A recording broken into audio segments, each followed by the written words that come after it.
আমার তো যোগ বিয়োগ মিলে না। যে উম্মতকে দাড়ি দিলেন জান্নাতের জন্য, ও শেভ করে কি করে? যে উম্মতকে দাড়ি দিলেন জান্নাতে যাওয়ার জন্য, কি রাগ হয়ে গেলেন? প্রমাণ দিতেছি। মুহাদ্দিসে জামান মারা গেছে, স্বপ্নে দেখার পরে জিজ্ঞাসা করছে কি হইল অবস্থা, ব্যবহার কিরকম হইলো? হাসতেছে আর বলতেছে দাড়ি দেখায় জান্নাতে চলে গেছে। দাড়ি দেখায় জান্নাত। আল্লাহ জিজ্ঞাসা করছিল, ওই বুইরা কি নিয়ে আসছিস? হাদিস মনে উঠছে তো বলছিলাম দাড়ি নিয়ে আসছি, আর কিচ্ছু নিয়ে আসিনি। আরো চেতা গেছেন, শুধু দাড়ি? তারপরে আল্লাহকে জিজ্ঞাসা করছি, আপনি কি বলেন না আমাদের নবীজিকে? আমাদের নবীজি কি বলে নাই সাহাবাকে? সাহাবা কি বলে নাই আমাদেরকে? আপনি নাকি সাদা দাড়ি দেখলে লজ্জা পান, এখন তো উল্টা দেখতেছি।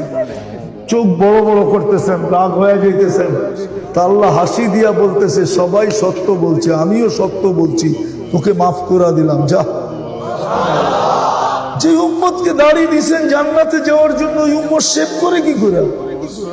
আপনি যুগ বিয়োগ আমাকে মিলায় দেন। যে মদিনা মুনাব্বারা গেল, ও দাড়ি ছাড়া গেল কি করে? বলেন না, কি করে গেল দাড়ি ছাড়া?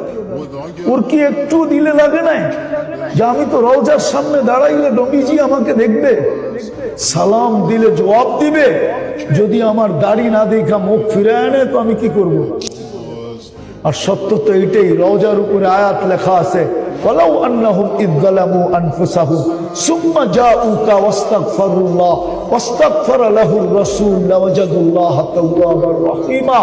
আল্লাহ তো বলে, বন্ধু উম্মত গুনাহ করতে করতে যদি কোনো পর্বে লজ্জিত হইলো আর আপনার কাছে আসলো আর আমার কাছে মাপ চাইলো, তা আমি ওর দিকে তাকাবো না, আমি আপনার দিকে তাকাবো। আপনি পক্ষে না বিরুদ্ধে? আপনি যদি পক্ষে হন, আমি গুনাহ মাফ করে দিব, তাকায় দেখবো না কতগুলা করলাম। ও দাড়ি ছাড়া যায় কি করে? হজের থেকে আইসা দাড়ি শেভ করে কি করে? প্রথম তো উম্মত, তো দাড়ি ছাছে কি করে? কাল কিয়ামতের দিন কিভাবে মুখ দেখাবে? হাউজে কাউসারে যে কিভাবে হাত পাতবে যে আমাকে এক পেলা দেন?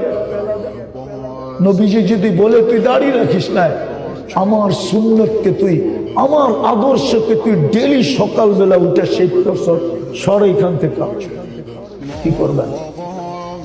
রাগ হয়ে গেলে? যে আজকেও আমাদের জন্য কাঁদতেছে কবরে বসা, আবুল সামরকান্দি বলছে দিল নাই।